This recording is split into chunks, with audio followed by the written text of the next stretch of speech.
Hey guys, welcome back to my channel. It's your girl, the Brooke Ashley, and today we are here to discuss The Real Housewives of Miami, Season 4, Episode 1. Peacock has brought the Miami girls back, and I have to say, y'all understood the assignment. We have quite a lot to talk about. Miss Alexia, sis, the way you're about to carry this entire season, because you have a good 2 or 3 storylines to choose from. I said, Miss, the ending of this episode and that bombshell that you dropped, I said, all right. I said, y'all better give us a good soap opera vibe.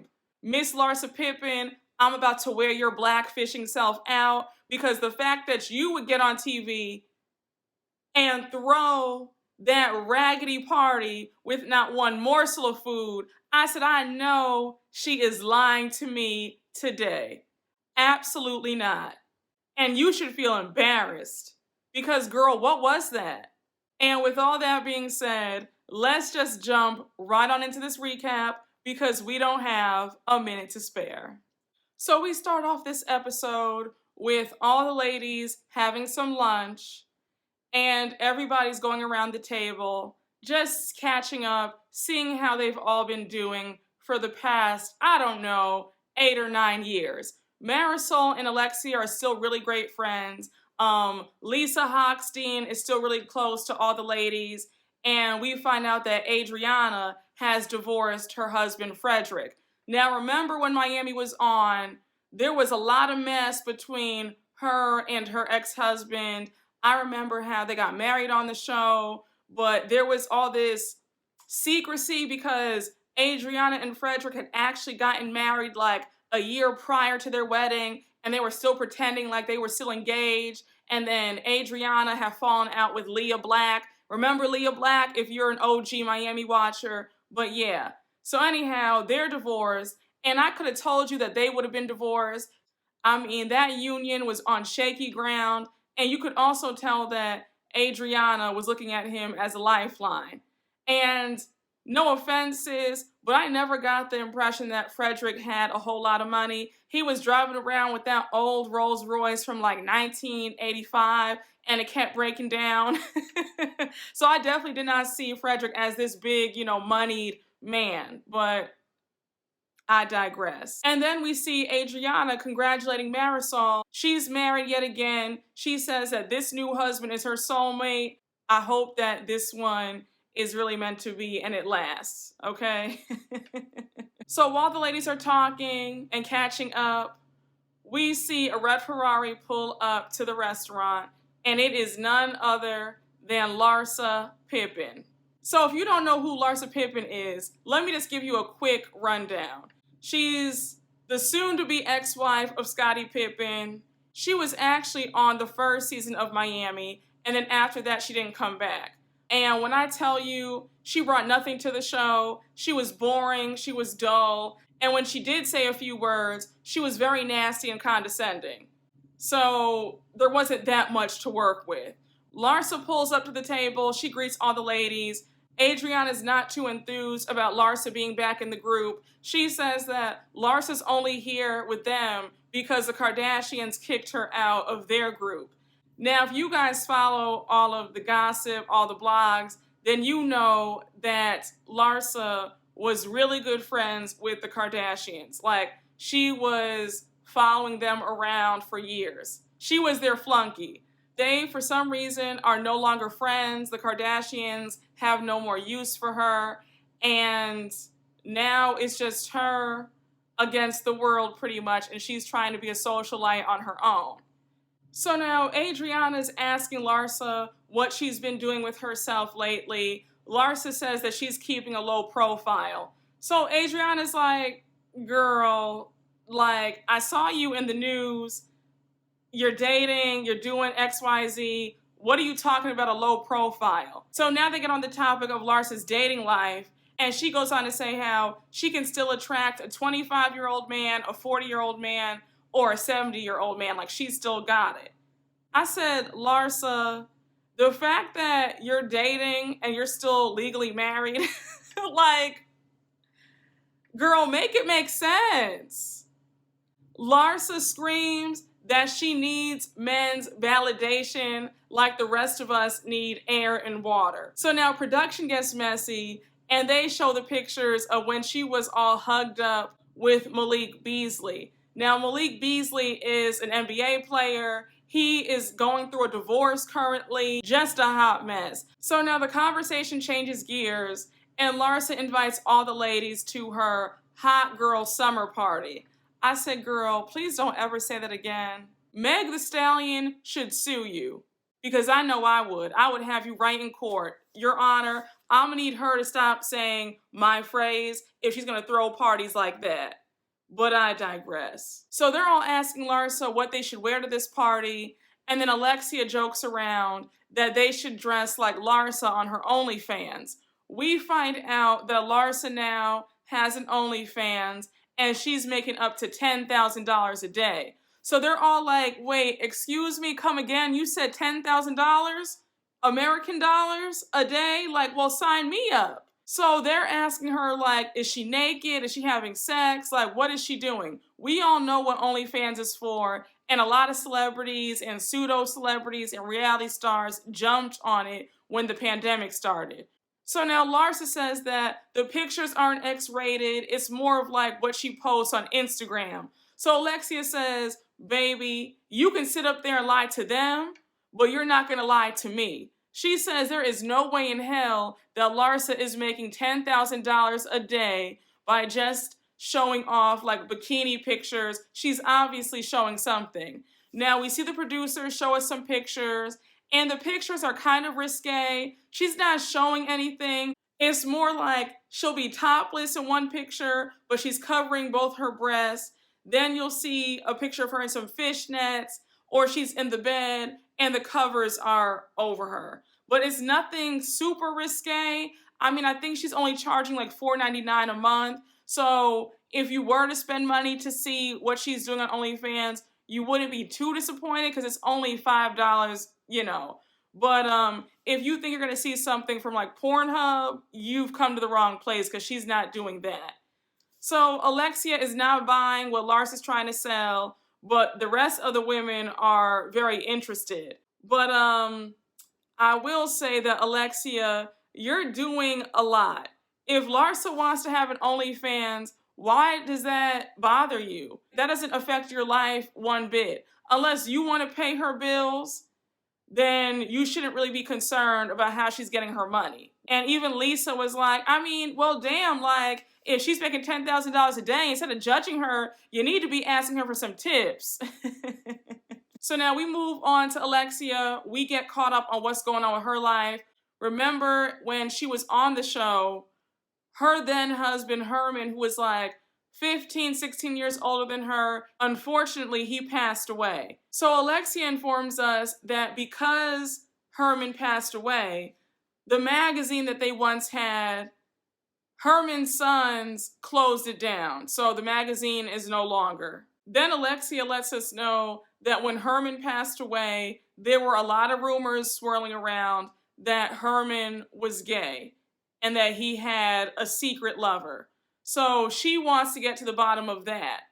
So now we find out that Alexia has a salon now, and she is engaged to an Italian man from Staten Island, and his name is Todd. Alexia jokes around that this is her first ever relationship with a man who is not Cuban. And she says that her first two husbands were horrible husbands and they were liars. And she thinks that Todd is going to be the last love of her life, and she is so excited to get married. Now, her and Todd live in a gorgeous 10,000 square foot home, absolutely stunning. I love it. I love it. Alexia says that she's super excited to be a stepmother to two girls, and on top of that, she's just really excited to be married. Like, she cannot wait.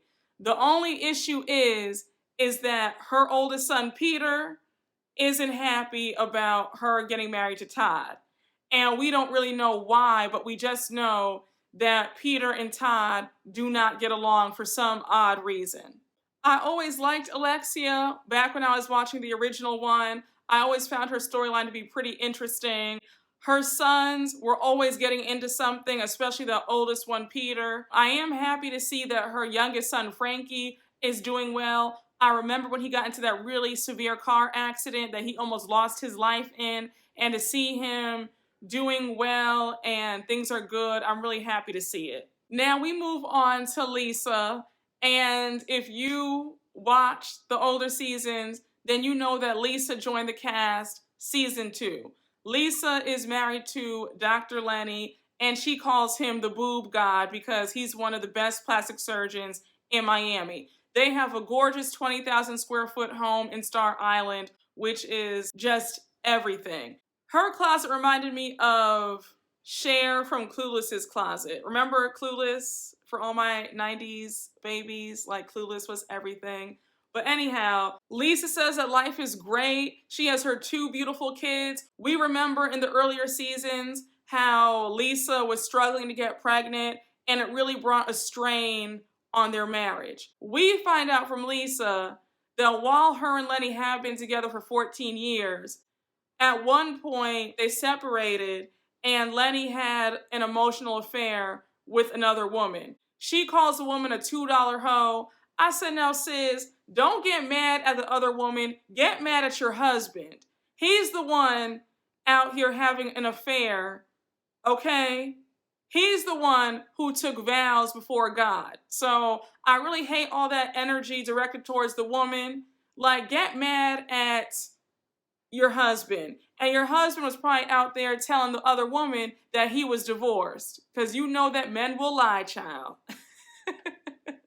But Lisa goes on to say that Lenny came to his senses and he came groveling back to her. And things are pretty good. I don't know. I just get the vibes that something's off and their marriage has not been the same since that separation. And I feel like Lisa is really trying to convince herself that everything is perfect. Now we're introduced to one of the newest housewives. Her name is Gertie. She's from Haiti and she is a top wedding planner in Miami. She is friends with Alexia and she's going to be planning Alexia's 3rd wedding. So Gertie says that she's a workaholic. She loves her job. She's been featured in Vogue, The Knot, Bride Magazine, Harper's Bazaar, every single publication, you name it, she's been in it. Of course, I don't like to judge a new housewife so quickly. I like to give them a cute 4 or 5 episodes before I make my assessment. But welcome to the fold, Gertie. Let's see what you have to offer. And I feel like there's going to be some drama between you and Alexia with you planning her wedding. So now we flip back over to Larsa. She's at home getting ready for her hot girl summer party. This party was an absolute mess. Can we discuss the decorations? She had 50 balloons, these really bare tables. I was like, girl, did you get these tables from like a church basement? Like, what was that? She has a bar. There's no food, just liquor. And then you see these random couches with pretty little thing pillows on it. This party was giving very much. She only had $800 and she had to make it stretch. If you know you're not fab, stop coming out like, bitch, like you that girl. You not fab like that to be doing all of that. So now all the ladies start trickling in one by one. We're now introduced to a new housewife, and her name is Dr. Nicole. Dr. Nicole is a board-certified anesthesiologist, and she lives with her partner, and he's a very successful attorney. So we find out that although her and her man have been together for 6 years and they have an adorable 2-year-old son together, they're not married. Dr. Nicole says, you know, if it ain't broke, don't fix it. There's no reason for us to get married. We do find out that Marysol doesn't like Dr. Nicole. Marysol says that Dr. Nicole is fake and phony. She talks a lot of shit behind people's backs, but when she's in front of you, she goes on to act like you guys are the best of friends. I definitely do have my good eye on Dr. Nicole. Something just tells me that her and Marysol are going to be getting into it quite often this season. But just my prediction. So now we see Adriana and her friend Julia arrive, and Adriana makes a joke that Larsa's ass is so big that even the astronauts can see it. You know what? This is too much. Adriana also feels like Larsa is doing the most with her swimsuit. She feels like this swimsuit is to be around your man or a bunch of guys, not to be parading around in front of a whole bunch of girlfriends. Because she was in a really sexy thong bikini, and she had this really pretty like fishnet cover up. So, you know, the ass was out and just jiggling, and yeah, it was a lot. I was like, Adriana, are you really surprised?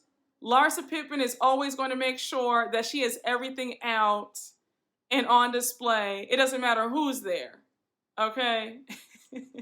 I could not stop laughing when Adriana was like, wow, Larsa's butt is actually soft. Like, I thought it would be hard like rocks since it's fake, but she really has a good fake butt.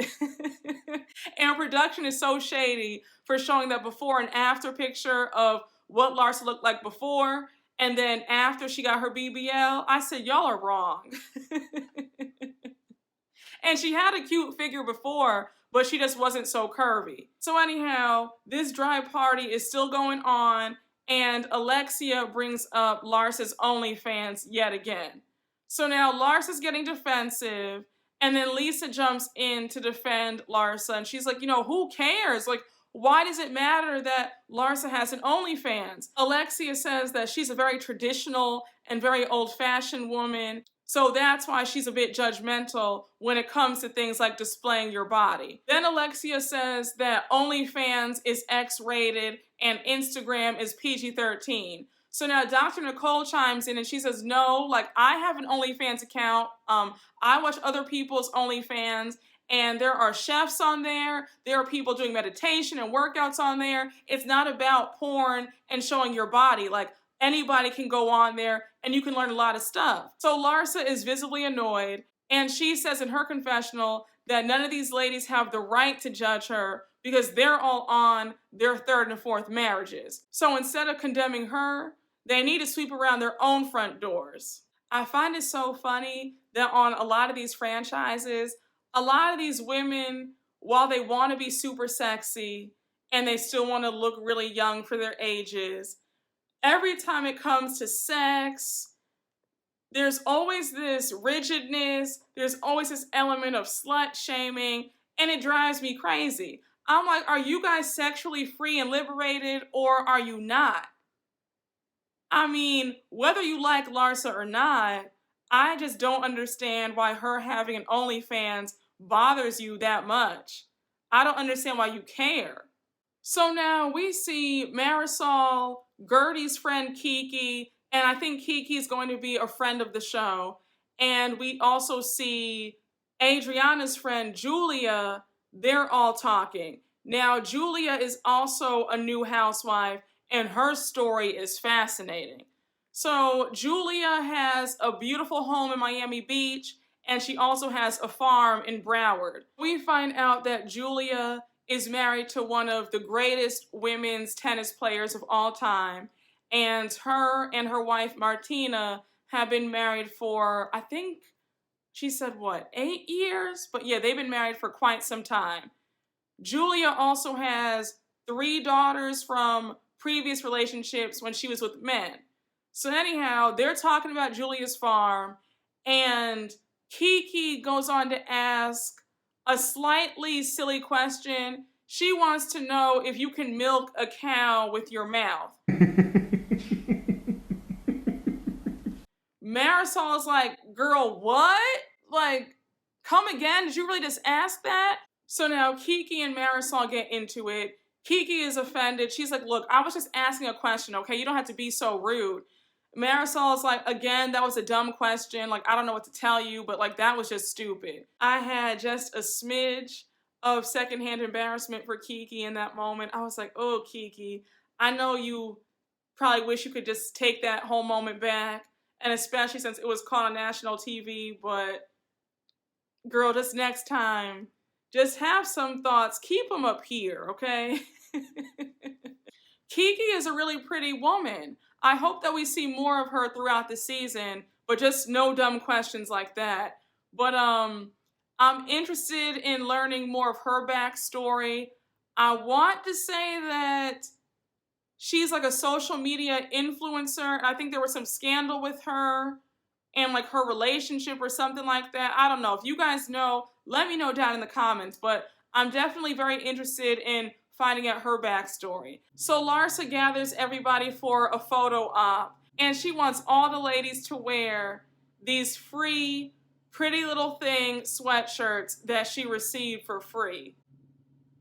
So they're all like, I mean, girl, I guess, but aren't we all a bit too old for this? Adriana says that Larsa is 47, going on 13. Adriana hit the nail on the head when she said that, because Larsa seems like she has arrested development. She seems like she is still trying to relive her teenage, early 20s life. It's just very weird. Like, you should just be getting better as you get older. I don't know. Her vibe is just off. Like, something is not quite right. She just seems too preoccupied with still trying to be super young. It's also very kind of sad to watch. This has to be one of the saddest, most pathetic parties that I have ever seen. If all you needed were a few pictures in those Pretty Little Thing sweatshirts, then you could have just said that. But to lie and say that this is a party, stop playing on our intelligence. This was not that. Larsa is about to get on all of our nerves all season long. I can just feel it in my soul. She is about to try it every single episode.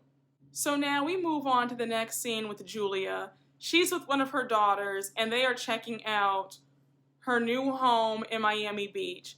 We find out that Julia is originally from USSR, and she says that from the time she was a little girl, she knew that she wanted to move to America like ASAP. She was competing in pageants, she won the title, and because she won, she was able to go to Las Vegas. She goes on to say that although she couldn't speak a lick of English, she was just happy to be in America. She goes on to say that yes, while she does have daughters from previous relationships with men, Martina is her soulmate. They met at a club, I want to say in France, and she was giving Martina the eye. Martina came up to her, and although they kind of had a moment that night, they didn't see each other for like another 8 years. She says that they bumped into each other 8 years later, and from then on, it's been love at first sight. Julia goes on to say that when she was dating Martina, she was still living in Paris as a model. So she said that she still felt the stigma of being gay in Paris, and she'd be too afraid to hold Martina's hand in public or like hug or kiss. And she says that living in Miami has been the best thing for her. She can be herself, she can be free, and she does not want to live anywhere else. I said, girl, I know that's right. And let me tell you something, Miami is really that girl. Like, Miami is a favorite vacation place of mine. I could go to Miami like all the time and never be upset. Give me a beach view at the Ritz-Carlton right on South Beach and I'm good. I am in heaven, okay? So far, I really like Julia. I like her storyline. It's very different from what we've seen before. She seems so happy with Martina. I just love her energy. She seems really fun, and I'm excited to see more. So now we move on to Dr. Nicole, and we get even more information about her and her life. Her and her partner, Anthony, have a fabulous life together, and it pretty much feels like they're married. She says that growing up, she was taught to stand on her own 2 feet and not to depend on a man. She also goes on to say that her and Anthony have both been married before, and she's just not in a rush to get married again. So now the producer wants to know if Anthony popped the question tomorrow, would she say yes? She says yeah, but she wouldn't be in any rush to walk down the aisle. Now let me just say this. I know that everybody does not want to get married, okay? But there's a little part of me that feels like Dr. Nicole does want to get married again, and she keeps saying that she doesn't want to like convince herself. You know how I've said that with certain housewives, you can tell when they're trying to convince themselves about something or try to oversell something to the viewers? That's how I feel Dr. Nicole is. It just seems like she's always saying, you know, I don't want to get married. I'm cool. Like, we're good. He calls me his wife. Like, we are married pretty much. Like, we do everything that married couples do. It just seems like, girl, calm down. You said it once. We hear you. You guys have a beautiful life, a beautiful home, beautiful cars. We heard you the first time. I feel like when you really are content with your life choices, you don't feel the need to constantly keep saying it. I could be wrong. Let me know if you think I'm off base. But there's a part of me that feels like she doesn't truly feel that way. And if Anthony were to pop the question tomorrow, she'd be like, yup, let's run right down to the altar like yesterday. I'm just saying. I remember very clearly when Cynthia Bailey divorced Peter and she said that she would never get married again, how she never wanted to be a wife again. And then when Mike Hill came with his millions of dollars, she jumped right down that altar. So I'm just saying, a lot of people say a lot of stuff, but talk is cheap. Now we get to the final scene of the night, and it is Alexia and her assistant going over to Marysol's home. Baby, this scene was something out of a soap opera, okay? Alexia lets it be known that Herman's alleged gay lover was at the funeral. So she wants information. She wants to know what is the truth. She wants to put this to bed before she gets married to her new man, Todd.